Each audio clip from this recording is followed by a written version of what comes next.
I'm never sleeping, cause sleeping is the cause of your death. Live by the code till I take my last breath. I'm never sleeping. I hustle while you rest. We from the clip until ain't nothing left. It's your boy Reality Ron Bullard. I'm here with another episode of the Reality Realm with my co-host Boss Hogs 215_Reality Realm. Hey man, I just want to say this, man. I know every week we say this, but we have reached a new milestone for views, man. 54,000. I can't lie, man. It feels good, man. It feels real good. It feels like we're putting in this work and people are actually, loving this, man. Loving it. Also, we have what was that? We views like 2,000 likes. 2,000 likes, right? Yeah, 2,000. 2,000 likes. 2,000 likes, man. Again, keep doing it. Keep going, people. As long as you keep going, we're gonna keep giving you the content, man. First topic. Let's jump right into it. Wait. Hold on 1 second. Hold on 1 second, Chris. Now, I know this was like kind of out of left field, but an avid viewer, informed me of something.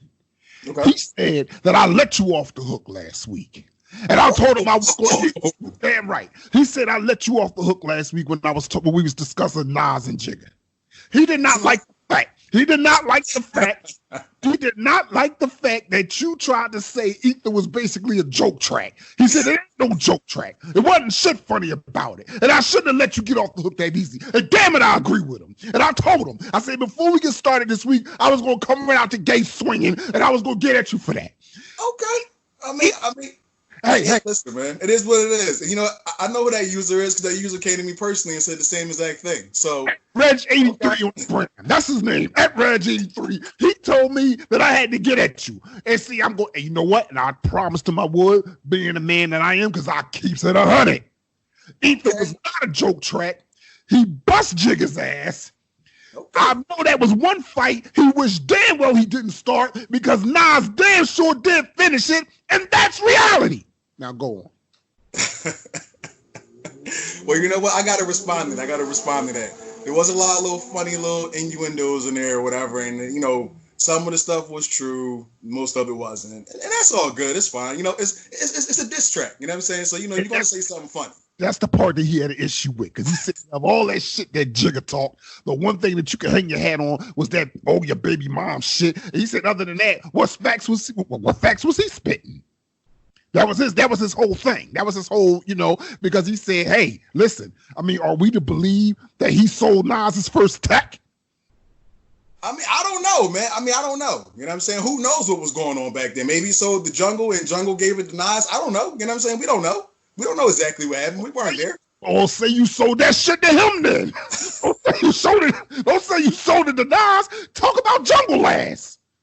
Well, you know what? Jungle wasn't important at that time. You know what I'm saying? Actually, still not important, honestly. But that's a whole nother story. Man. But on the real though, when you think about it, technically the beef wasn't even between Jay and it was behind the scenes, but on the mainstream, the whole thing started because of Bleak. So Bleak had to come and save. Jay had to come and save Bleak. And you know what I'm saying? That's how things really heated up. And Jay just had some facts behind, You know how I go, man. Skeletons in everybody's closet, man. Skeletons in everybody's closet. And as we discussed that, there's definitely skeletons. There's also ravens. We talked about it too. Shout out to Eddie Murphy once again. But listen, man, I'm just saying, I made a promise that I was going to get at this shit, that I was going to address it, because I went back and I reviewed the footage, and I thought about it. I said, you know what? Maybe I did let him off the hook just a tad bit, especially considering the fact that you stay trying to get me on the motherfucking hook when it comes to different topics. I feel like, you kind of slid out the back door with that one. But you know what? I kept my word. I put it out there. I did what I was supposed to do. Well, you know what?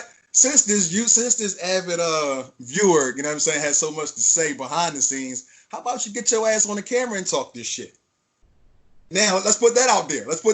You know what I'm saying? We need a 0.5 episode with Reg King. Everybody go in the comments and tell him to jump on. Now. Enough said. No doubt. So first segment is going to be life topics. So this is a pretty good one. Why is loyalty often misplaced? How do you feel? Oh, man, you know what? I think that's just a fucked up chromosome in most niggas nowadays, as the why is often misplaced. I think people just got the game fucked up, bro. I'd rather just say I would much rather be a situation where it's just that cats is just coming up short mentally as to why they don't seem to understand where the loyalty should lie, because it's like, it's crazy how you can look at a person and you say, damn, he or she did all of that for you, but the minute you got two nickels to fucking rub together, you running over there being Joe with that motherfucker and that motherfucker, and you just forgetting about the cats who had your back when you ain't had shit. I don't understand that shit. I don't know why it happens. It's like one of life's great mysteries, but I sure the fuck wish somebody would solve it, because this shit is out of pocket. It happens way too often, man. It's like watching a rerun movie. I see it over and over and over, and it's just like, yo, like, come on. Man, honestly, bro, man, it's just motherfuckers just love, you know what? Some people just love to be where it's quote unquote lit at. You know what I'm saying? They want to be around the cameras and the action and all that. You know what I'm saying? Like, and that gets you nothing, man. It gets you nothing at all. What it's going to do is, because you're going to jump from this set to that set to that set. And then people going to start realizing, like, yo, why the boy always, you know what I'm saying, he always dick riding on these different niggas and shit. You know what I'm saying? You're going to expose yourself. And, you know, the loyalty thing, man, you know, that's females and males too, man. So a lot of females are disloyal as shit. Hell yeah. You know what I'm saying? You know, and it's like, case in point, you might have a dude dealing with a chick or whatever. And, you know, she'll let certain people talk about that dude. You know what I'm saying? And it's like, well, damn, I'm defending you any chance I get when somebody's saying, you know, it's always family. You know what I'm saying? You know, family. Oh, but dang, you know, boy, sucker. Yeah, I know he's a sucker, right? Well, why you laying up with this nigga every night? Right. If you're so much of a fucker, that makes you a sucker. Exactly. You know what I'm saying? Like, so, I mean, I think a lot of people, like you said, it's something missing. It's something mental. You know what I'm saying? And I think, honestly, it becomes from happiness, too, within their own self. No doubt. No doubt. You know what agree with that. I would, because I mean, again, you know, it's something I've seen time and again.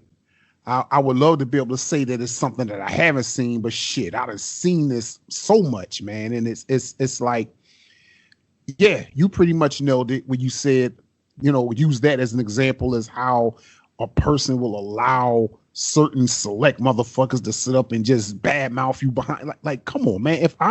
If you're a woman and I'm your dude, you shouldn't be having none of your girlfriends talking shit about me. Nope. None of your family. Like you're supposed to step up and be like, yo, like, nah, that's not what we're about to do. Exactly. Same thing as a man. If you're a man and this is your chick, you're not supposed to be having your homies clowning your chick and talking all kind. Like, nah, nigga, listen, whatever. I don't give a flying fuck if everything you're saying about her is 100% true. You don't get to say that shit. Exactly. Period. You don't Exactly. talk that shit because Exactly. this beat me right here. You know what I'm saying? So, like, yeah, man, but I don't get it, man. Like, you got some motherfuckers, oh man, at the drop of a fucking hat, they over here like a little fucking lapdog and shit, you know? Right. You know, like, shit is annoying. You know what's funny? When I see niggas do this shit, like, I done seen niggas talk about niggas and shit, whatever, and I mean trash them. You be like, damn, dog, but you be with this nigga all the time. But then when that person come around, it's a totally different story. Oh, that's my guy, you know what I'm saying? Like, dude, you just 20 minutes ago, you just was, okay, whatever. I mean, it is what it is, you know what I'm saying? But damn, dog, like, don't do that, though, man, because now, you know what I'm saying, what are you saying around people that don't even know the situation? Right. You know what I'm saying? You probably going all the way in. Oh, I'm sure. And see, and there you go. You got breaks where in certain circles you got breaks, but there's probably going to be some circles where you ain't got none. You know what I'm saying? You got that. You got your foot to the floor. You ain't trying to stop. Exactly. Real shit, man. You know what? For that topic, and we on the same page, so we ain't got to question each other on that one, man. But I would just say is, man, if you're not gonna be loyal, just don't fuck with people. Be by yourself. You be better off. You ain't gotta worry about no stories coming back and you getting punched all on and shit or getting shot at. You know what I'm saying? Like, you know, getting thrown down steps or some shit. Who knows what's gonna happen to you? Who the fuck knows? You ain't got no chance none of that happening to you. And brother, I couldn't have said it no better. I tell motherfuckers all the time, you don't gotta pretend to fuck with me. If you don't fuck with me like that, cool. keep your nut ass over there and I'll keep my ass over here. But what I can't stand, I cannot stand fake love. I don't want your handshakes, your hugs, your what's ups. I don't need none of that shit from you, especially if you talking shit behind my back, because all that's going to lead to is all of the aforementioned you just did. Shot it, punched on, thrown down steps, ran over by a car, anything. I don't know. I mean, it's going to get real, bottom line. And that's reality. Real shit. All right. Hey, we got a new segment this week, man. Brand new one. We're going to do a review on an independent show. We're going to call it an indie show review. All right. So this is all you, good brother. This is your specialty. So you're going to touch on the series called Trap. I believe you said it's Amazon Prime, right? No doubt. No doubt. A Philly comedian by the name of Samir Briggs. No doubt. Okay. So school me on it because I don't know nothing about it. Let me know what's going down. I mean, it's a nice little hood joint, you know what I'm saying? I watched it this past weekend. You know, I saw him talking about it. He had a little clip up there on his gram and shit. I checked it out. I told him I would, you know, I'm a man of my word. So I checked that joint out. And I was like, yo, I fucked with this joint. It's nice, man. It's like, you know, nice little grimy hood joint. And, you know, the title is aptly named Trap, because a lot of motherfuckers fall into that trapped up lifestyle. Yeah. That they was living in that joint. And I mean, like I said, you know, I mean, the joint go hard, you know what I mean? Okay. It's a nice depiction of shit, most urban hoods, but especially Philly. You feel me? Okay. It gives everybody, it's Samir Briggs. I mean, shit, I mean, I wish he was in it more than he was, because the times he was in it, motherfucker had me crazy. I fucks with him, you know what I'm saying? Like, I done checked out all his skits on the gram and shit. Like, you know, he funny as shit, man. And if he keep on, I feel like if he continues to just do him, he's definitely gonna be next out of Philly with that comedy shit. You know what I mean? Like the boy got that natural knack. You know what I mean? I don't say shit like that about just anybody, but he got it. And like I said, and I guarantee you take the time to check that joint out, he gonna have you fucking laughing. Just even the parts that they got him in there, he gonna have you cracking the fuck up, man. No doubt. All right. I'm gonna definitely give it some love. Anybody from Philly, you know what I'm saying, I'll give him a shot. You know what I mean? So definitely, probably next on my to-do list, man. Actually, it is gonna be next on my to-do list. So moving along from that, man, we are going to go into the big topic of one of the big topics of the week. My boy, Patrick Mahomes Magic. 10 years. Up to 500 plus million. Now, how does this change the quarterback market, and is anyone worth this type of money? Okay, before I answer that question, I got one of my own. Magic? Did I hear the word magic get thrown in? Yeah, that's actually a coin of phrase. If you listen to the Kansas City broadcast, they say, "Oh, we about to go through Mahomes Magic." I mean, that's. Oh, okay. Okay. All right, just not some shit you did. Got it. Oh, wow. Okay. I mean, I was just trying to make sure, man, because man, I know how we get on here. You know what I mean? But man, I'm just keeping it a bean. I picked up on it. You know what I'm saying? Okay. All right. Cool. But now, how does this change? Man, I think this joint has really set the pay scale, the bar for that very high, because now. I mean, okay, let's just get one thing straight. When you look at what Mahomes has accomplished, and in the short amount of time he's accomplished it, that put him in position to get the money he's getting, plus the fact that he committed himself to that organization. Right. That's key too. A lot of these, that's his whole career right there. Exactly. Because a lot of these players, you know, I mean, when you look at the way it's been done prior to this, they try to set it up where as though they be, 2-3 years on a contract. Now they renegotiating so they can keep cashing out. And I mean, look, that's cool too. Whatever works. Get your money. I ain't mad at you. Right. However you get it, you know what I'm saying? But when you look at what he did, he said, okay, instead of doing all of that, we gonna go ahead, y'all gonna give me this big payday, and I'm gonna give y'all my career. I'm gonna give y'all all of what I got for the next 10 years. And then, listen, you already know a 10-year deal. Let me stop you. It's really 12. Think about it, bro, because that extension will kick in for another 2 years.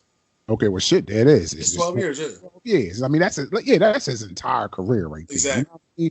So, like, if somebody shows you that they're all in for you, you got to show them that you all in for them. And that's what the Chiefs did. by having him ink that deal. And that's what he showed his committedness by inking the shit. Right. Real shit. But it's like you said, most people like, nah, I give you 4 or 5 years. Right. And we'll see where we at there at that point. You know what I'm saying? Like, right. Most players do that. And he must love it there. Like, he must love everything about it. Like, not only just the team, but just living in the city. You know what I'm saying? Like the state, right. He must love it. He probably said, fuck it. Why should I consider going anywhere else? Right. Like I didn't won the Super Bowl. That's that ultimate goal. He achieved that. You know what I'm saying? So now it's just a matter of, how many more could he win? I mean, I don't know if that's gonna happen with the Bills lingering around, but you know what I'm saying? My fault. I wasn't even supposed to say that out loud. Here we go. No, that was just a thought, man. My bad. Like, don't man. Don't worry about that. You know what I mean? But no, though, on some real shit. Now, as far as the rest of the QBs, that's gonna be the real question, because everybody ain't worth no $500 million. You know what I'm saying? Everybody not worth that. But see, at the same time, if you say, okay, I'm not going to give you that amount because Mahomes, all of the aforementioned reasons why he got it, you don't check them boxes. But at the same time, I could turn around and say, okay, I can understand why he got what he got, but what you plan on giving me? Right. And even though I already know it's going to be less, is it going to be considerably less? And how much?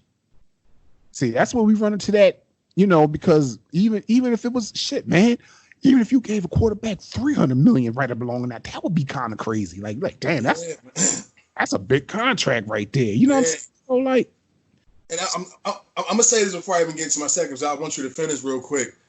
And I hope this doesn't happen. But that type of money, that's a lot of fucking pressure, man. A lot of pressure. Oh yeah. You know what I'm saying? But and the one good thing about him is, though, I believe that being as though he won the Super Bowl already, you did what everybody wanted you to do. Right. People might want more. Shit, I want more. I want you to match or beat Brady. I know that's probably not going to happen. But, you know what I'm saying? I want you to win as many Super Bowls as possible. Get this running, get it out, you know what I'm saying? And that be that. You know what I mean? Because if everything... You know what? Fuck it. I'm going into my segment because now I'm going to have to when I say this. So, if everything goes in the way it's supposed to go, Kelsey, his contract runs out in 2 years, right? Okay. Tyreek Hill just inked 5 years last year. Samuel, I don't really care. I mean, he could be replaced. Doesn't matter. Hardman's still working off his rookie deal. And then you still got DeMarcus Robinson's. You know what I'm saying? I don't know what's going to happen because he just signed a 1 year deal. I don't know what's going to happen with him beyond this year. Okay. But on the other side of the ball, and this is my problem with this contract. I love the fact that they signed. I love the fact they stepped out. I love the fact that he wanted to be with us. But he made a comment that said, you know what? I want to take the right amount of money so I can surround myself with players going forward. Really, dude?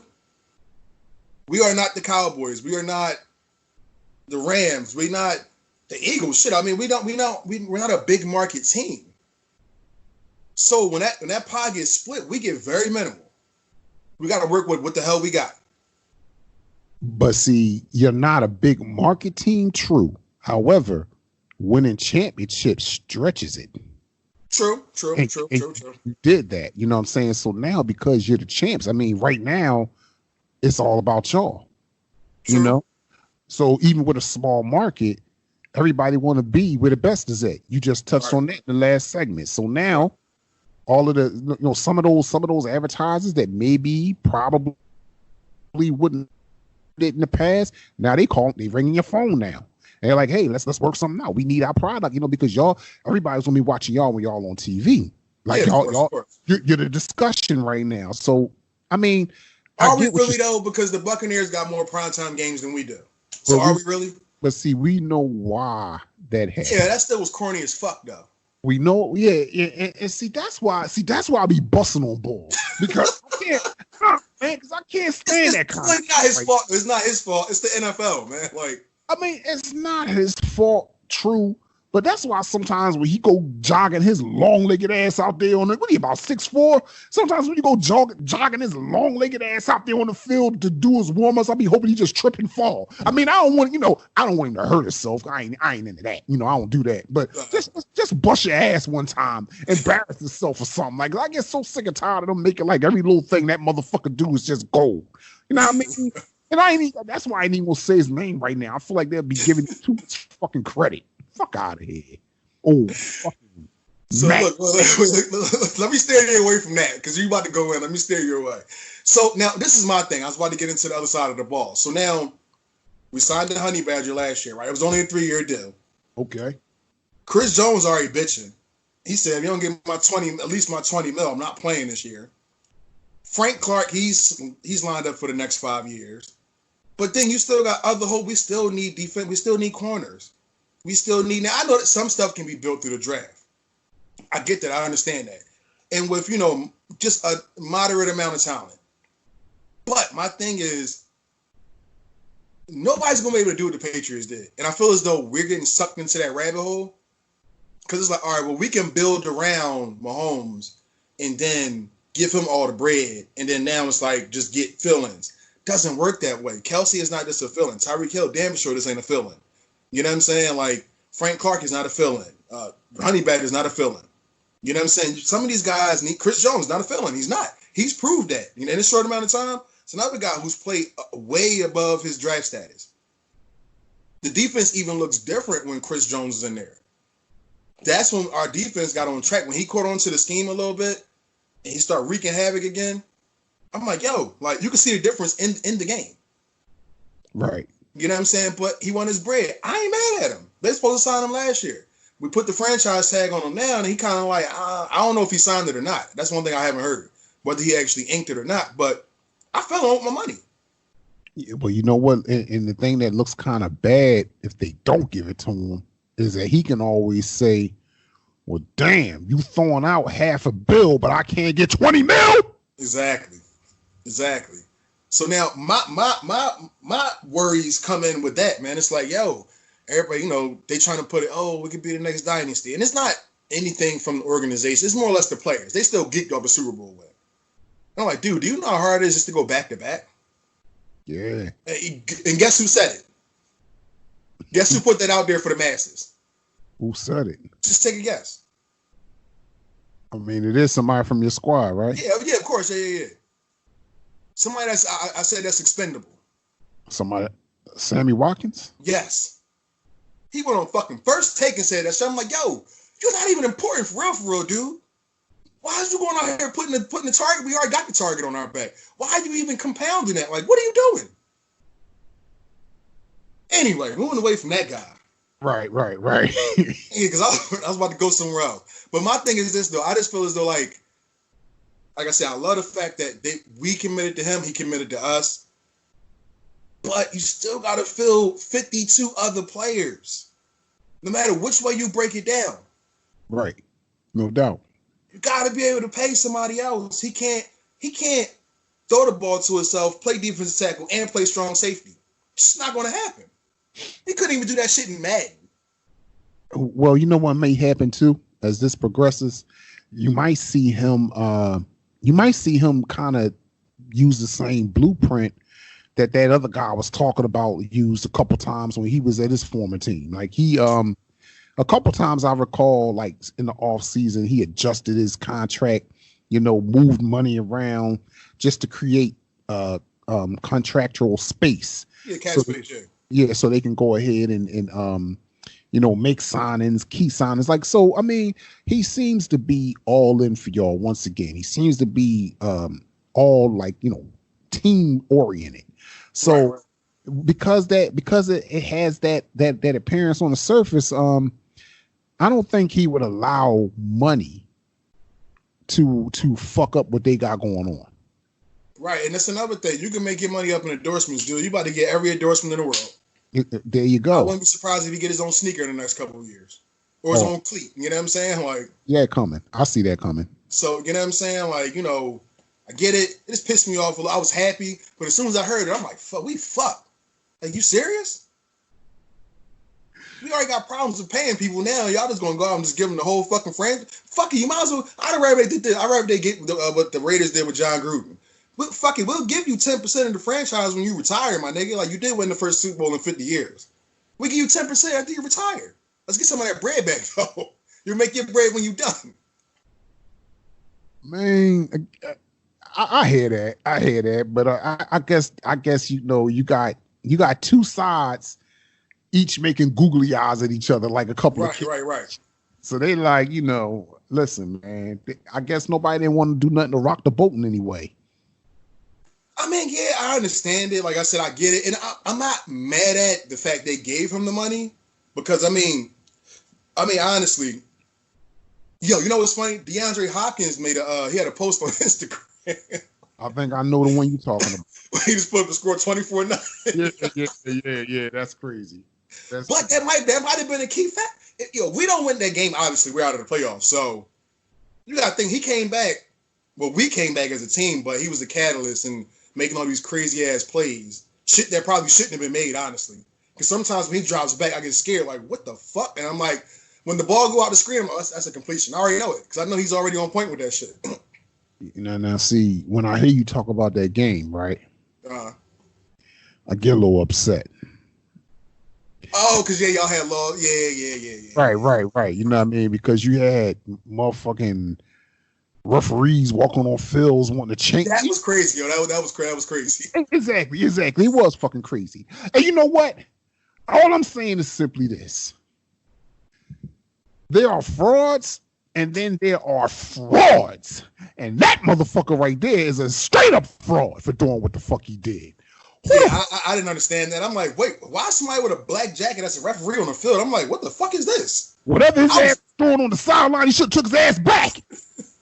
When he felt himself walking out there on that field, somebody should have kicked him in his ass and turned him around and sent his ass back to the sideline. At that point, the score would have been 20-0. Ain't no way. 19-0. I know. Man, no, it would have been what it was. They went up when that happened. No, it would have been 20-0. I remember we were sitting there. I looked at the screen because it was 20-0. Okay. Because we was up 16-0 before that fuck up. I mean, we didn't kick the extra point. Actually, it could have been 21. Okay. Yeah, I know it was 20 or 21, something like that. Yeah. It had flashed on the scoreboard. So I'm thinking like, well, damn, we got this shit locked and loaded. Yeah, that was ball game right there. Until the sucker shit went down. But see, we had y'all back. They tried that shit. See the same shit, and we did the same shit to them. We had y'all back. I feel like that should have been. I sure was out there on that field with that day. And if it would have been us, I got the funny feeling that it would have went down a little different. Woo! Man, but you know what? If it was a spliff, we all be high right now. And ain't even one of us high, so that thing went down the way it was supposed to, baby. Sorry to say it did, man. It did. If it was a spliff, we would all be high. Yep. But if we up 24-0, the Chiefs would die. And that's reality. Nah. I mean, honestly, the one thing I can say about my team is, and we're going to get off after this, because we've been burning this segment down. I knew it was going to happen. No, because I got the feeling at this point in time in my life, I don't give a fuck what the score is. We can come back. I really don't care. I really don't. Now, we're talking 50-0. That's something different. Okay, that's an insurmountable amount. Just keep in mind that you're saying this to the fan of the franchise with the largest comeback in NFL history. But continue. Anyway, like I was saying, man, all I'm saying is no lead right now to Mahomes' magic is insurmountable. And that's all it needs to be said. That's all it needs to be said. Do a third quarter 35-3 lead sound like it should be Money in the Bank? I mean, yeah, but y'all was playing against the Lip. If I'm not mistaken, right? It was the Lip, right? Who the fuck is the Lip? Warren Moon. Motherfucker sucking on his lip. Okay. All right. Well, what they got? Listen, brother. What they got to do with anything? It was that, and the Oilers was like cursed or something like that. I don't know. Like they just always fuck up some shit. I remember they lost to us the year Montana You know, I don't want to talk about that. Never mind. I don't want to talk because that's gonna bring up some bad memories. You know what I'm talking about too. Listen, we're gonna move on from this segment. No doubt, no doubt. Let's get into some positivity, man. Positive. This is a real positive move by, I guess, a thorough black brother, man. McCord Maker. He's the first of this year's class, and I'm gonna go on record to say the first that's ever been heavily recruited by a blue blood school or a Power 5 school to skip all that and go to a HBCU. Props to you, brother. I give you props, man. How do you feel about it? Oh man, I love it, man. It's something. You know what? A lot of milestones through all of the bad shit that has happened in 2020. There's a few hidden gems in there too, and this have to be one of them. I mean, to make that kind of decision when you know these, like you said, these blue blood top 5 schools where you know that they're like drooling over you, like everybody wants you to come to their university and help further their program along, but then you go put more money in their pockets. That's what it is. Well, there you go. No doubt. You know what I'm saying? No doubt, for sure. But then you decide to go to a school like a predominantly black school. Yeah, he went to Howard. I mean, that's the HBCU. So that's right. I mean, the ratio is probably 99-1 with any other ethnicity. Damn, I can't get it out. But this is a crazy ratio. So it's like, he really went to an all-black school with probably an all-black coaching staff, with probably an all-black the athletic director, the program director. You know what I'm saying? All of them is probably black as well. This will do wonders for them, man. I love it because now, definitely. And it should encourage other top high school recruits to kind of at least entertain the idea, right, of following his lead. You know, exactly. I mean, imagine if think about it. What if they was able to get 2-3 more? Now you talking tournament time. Now you talking putting them Nike dollars, them Reebok dollars, those Adidas dollars into that school. Exactly. You know what I'm saying? Like, it's definitely a power move. It's definitely a power move. The start of a new precedent. And then you know what's crazy too? Think about it this way too. That ESPN money or that ABC, CBS money might come to them because now it's like, well, that recruit is there. We gotta go see them. Exactly. We don't want to go see Joey Arbuckle up there in Indiana. We're gonna go see Will Maker and shit. You know what I'm saying? Like, so no, fuck Indiana. Y'all lost y'all joint. We're going over there with them. Exactly. There you go. You know what I'm saying? You know, even if it is a one and done, it's still a win.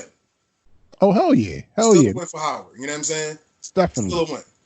Most definitely. So, I think that's really a positive thing, man. You know, and honestly, he said it before. He went on his visits or whatever, and he said, and when all this was going on with the riots and everything going on, he was like, man, I'm thinking about attending the HBCU. And then he just popped up and said, I'm doing it. I'm like, oh shit, like he's serious. Like, I've never seen that before. You know what I'm saying? But like you say, times are changing just a little bit. You know what I'm saying? I ain't gonna say everything is the way it should be. It's gonna take time for that to happen. You know what I'm saying? But to see somebody on the forefront to step out and say, hey, you know what?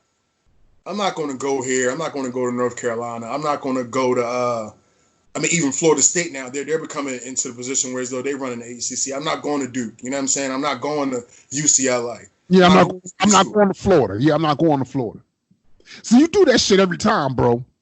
You do that shit every time. I be watching. What are you talking about? I'm watching you, man. No. See, you think you slick. You always trying to exclude my shit. Nah, man. You wasn't gonna say Gators. You wasn't gonna say Florida. You wasn't gonna do that. I mean, all right, y'all had y'all Al Horfords and Matt Bonners and you know what I'm saying, guys of that sort. You know what I'm saying? You got Bradley Bill. You know, yeah. I give you Bradley Bill. Noah. Who?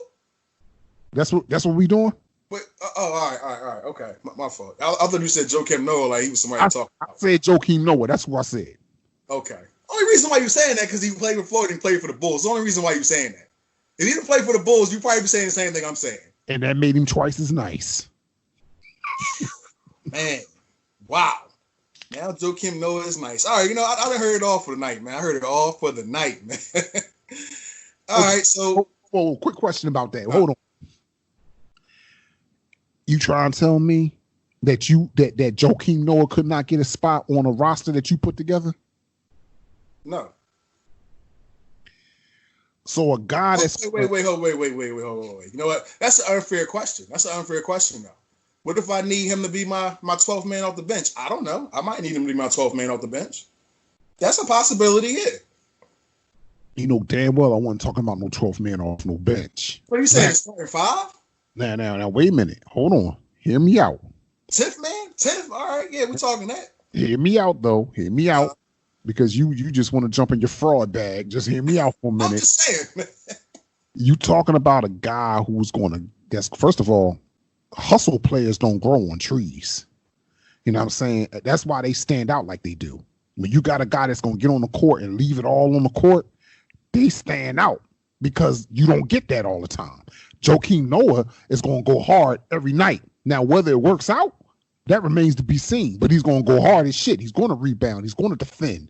He's going to grab, and not only he can grab a board, take off down the floor with it. You've seen him do it. Don't you dare sit there and say you ain't never seen twice in 10 years. Twice. He's not, man. He's not. Oh my god. That's what you just said. Twice in 10. Man, are you out your motherfucking mind?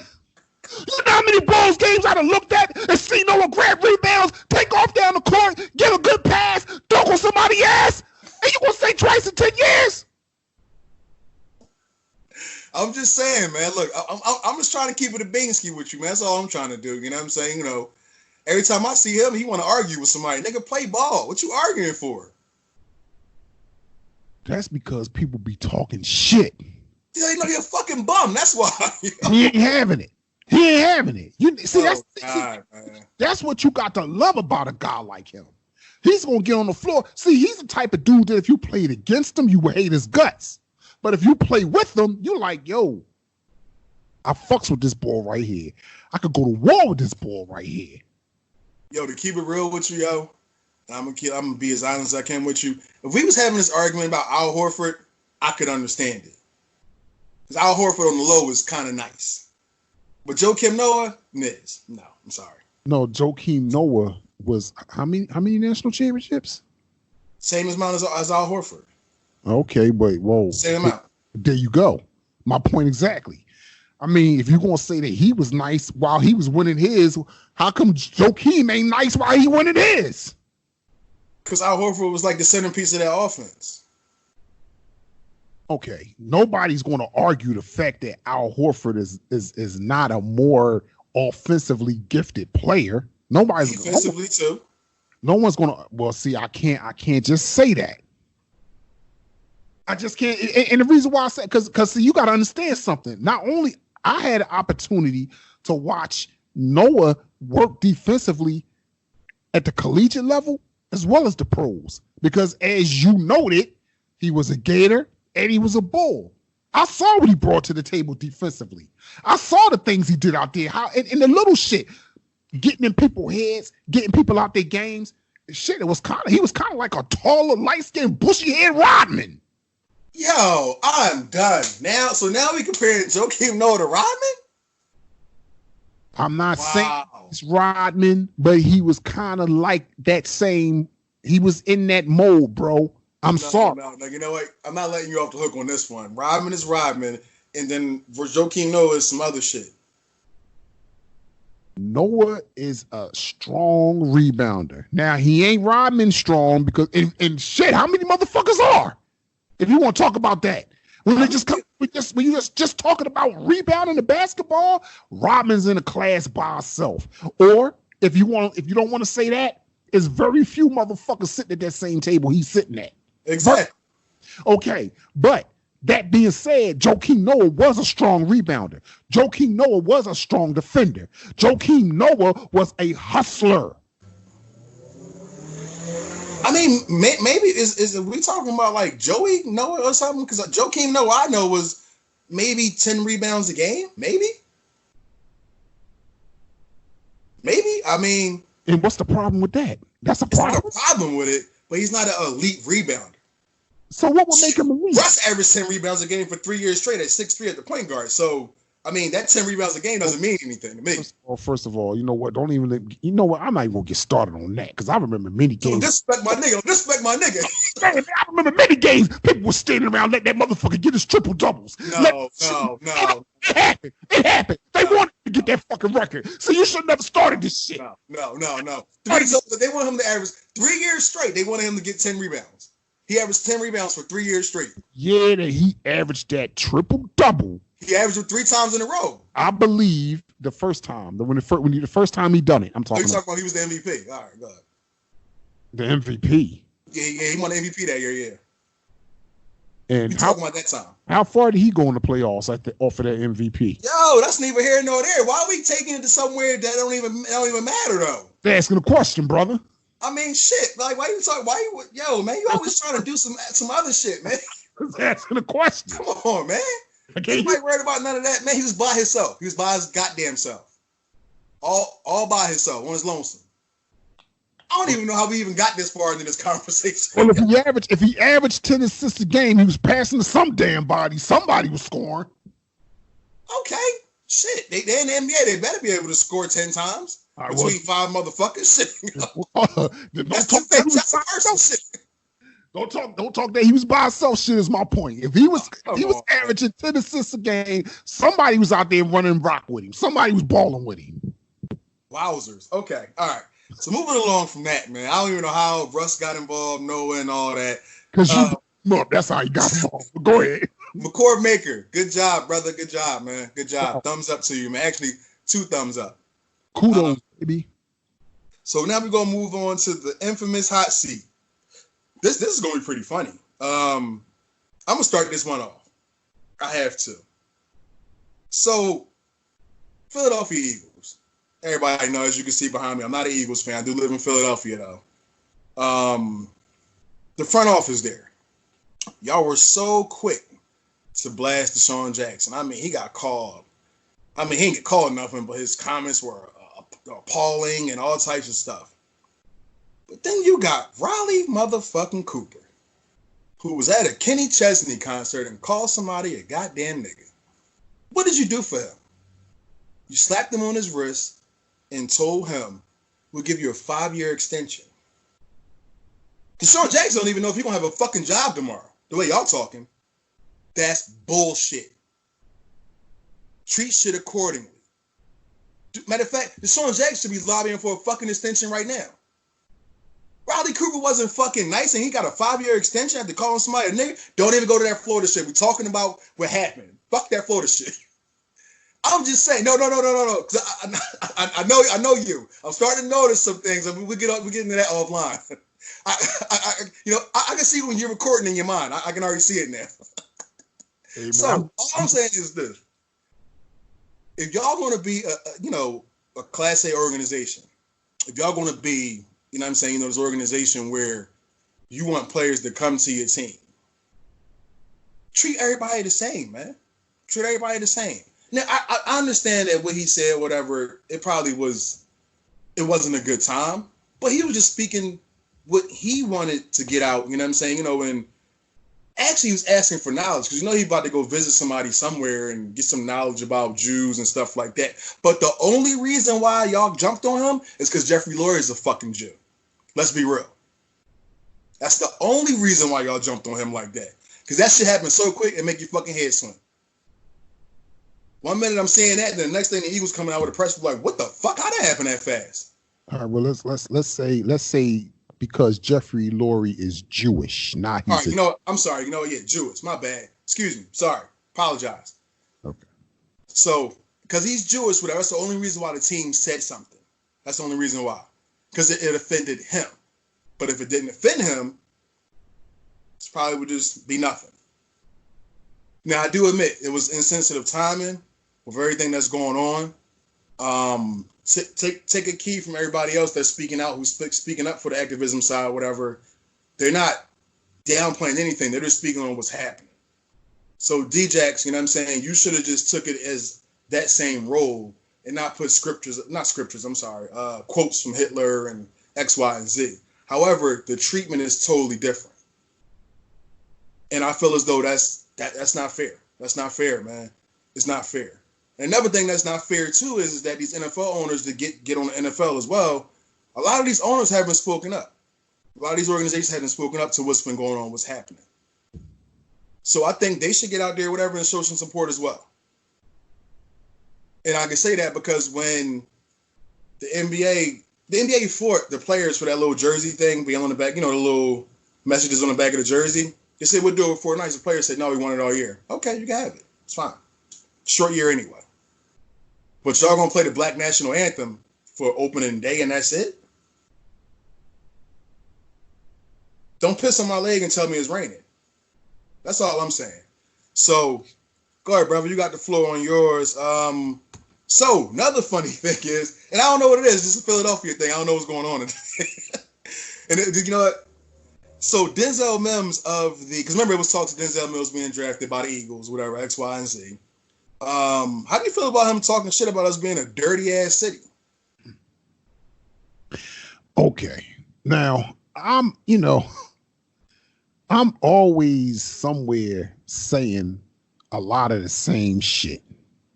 One thing that I find myself saying a lot is young and dumb rhyme for a reason. Yeah. So with that narrative in place, I'm not gonna get at this man too harshly, but I'm gonna get at him. Okay. Denzel Mims, who the fuck do you think you are disrespecting the city of Philly? Like my man Chris just said, I'm not an Eagles fan, but I'm Philly born and raised. And I'm not gonna let nobody talk shit about my city. Cheesesteak and water ice, nigga. Cheesesteaks and water ice, nigga. Water ices, soft pretzels, all that shit. You know what I'm saying? I ain't gonna let nobody talk shit about my city and get away with it, especially some motherfucker from Dangerfield, Texas. Now, see, that's my problem right there. How the fuck is you gonna say Philly is a dirty, trash-ass city and you from motherfucking Dangerfield, Texas, dog? Y'all barely got over 2,500 people in your whole motherfucking population. That's because nobody don't want to live in that shitty asshole. What the hell? Dangerfield, Texas? Are you talking shit about Philly? Listen, Philly has legends, musically, entertainment-wise, actors, comedians, singers, you name it, we can claim it. Who the fuck of any relevance ever came out of Dangerfield, Texas? You probably hoping that you're gonna be the first. No, you're really trash on the low. But go. But you got drafted by the Jets. And oh boy, is that shit gonna hurt. No, but you know what's funny though? You talking shit about us. You can't even walk down the street there in fucking New York without a rat jumping across your goddamn foot. So it's really the fucking dirty city. Like, for real. Like, come on, man. No, brother. Hold on. I'm not saying nothing you just said ain't correct. I'm not saying that. But New York ain't on trial right now. It's motherfucking Denzel Mims and motherfucking Dangerfield, Texas. I'm gonna keep saying it. Dangerfield, you know what? I'm like AI. I'm like AI was with his practice joint. We're talking about Dangerfield, Texas, man. Dangerfield, Texas. Are you kidding me right now? You gonna talk shit about one of the most iconic cities in existence, man? Philly is iconic. Rocky. No, we ain't gonna do that. No, fuck that. See, I got something to say about that shit right there. That makes me motherfucker sick. Don't talk that Rocky shit around here. Motherfucker running around with that tight ass Kmart blue light special sweatsuit on. Fucking pant legs all splitting up the seams and shit. Man, listen, I ain't even man. Don't get me started on that. Fuck Rocky and his dog ass Chucks. Man. Back to this dude. You got a lot to learn, young boy. And hopefully you gonna learn it. But see, respect from everybody from this city now, you're gonna have to motherfucking earn it. I suggest the next time you got your nut ass on Call of Duty, and that says a lot, but I bet you the next time you have your nut ass on Call of Duty playing video games, you're gonna know what to say out your motherfucking mouth. You don't disrespect the city, cuz. You fucked up big time when you did that. You understand? And once again, your city barely has over 2,500 people there. And when you read about what's to do there, y'all big attraction is coming to a fucking park so you can go canoeing? And you talking shit about my city? Find something else to say out your mouth, man. You old pop-eyed, big lip, fucked up hairline, got you looking like you always going, huh, ass nigga. You. Oh man. Phil, Texas. Denzel Mims. Man, get the fuck out of here with that bullshit. I wasn't ready for all that. I wasn't ready for that at all. Oh shit, man. Woo! Shit got real quick. All I'm gonna say is this, man. Look, like, you know, see, I'm not glad that you did it. You're going to have to come here and play eventually. And I feel sorry for you, man. Philly fans are the worst especially when you start talking shit. I remember one time I was at a Sixers playoff game when they was playing the Pistons. Matter of fact, this the year Larry Brown first took over for the Pistons. Left the Sixers, went to the Pistons, right? So they getting trashed. Sixers getting trashed. They not, you know what I mean? Shit's not working out. And I look over, I see the one fan with a Ben Wallace jersey on. He's talking shit, waving his towel over there. He got a little blue towel. I said, oh, he about to get fucked up. My brother tapped me like, yo, look at that shit. I'm like, oh, they got him.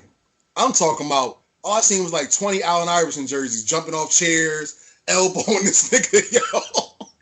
I said, what the fuck? Somebody gonna help the boy? See, you can't talk shit to Philly fans, man. That's one thing you can't do. Trust me, we know personally, we deal with the shit every fucking day. Every fucking day.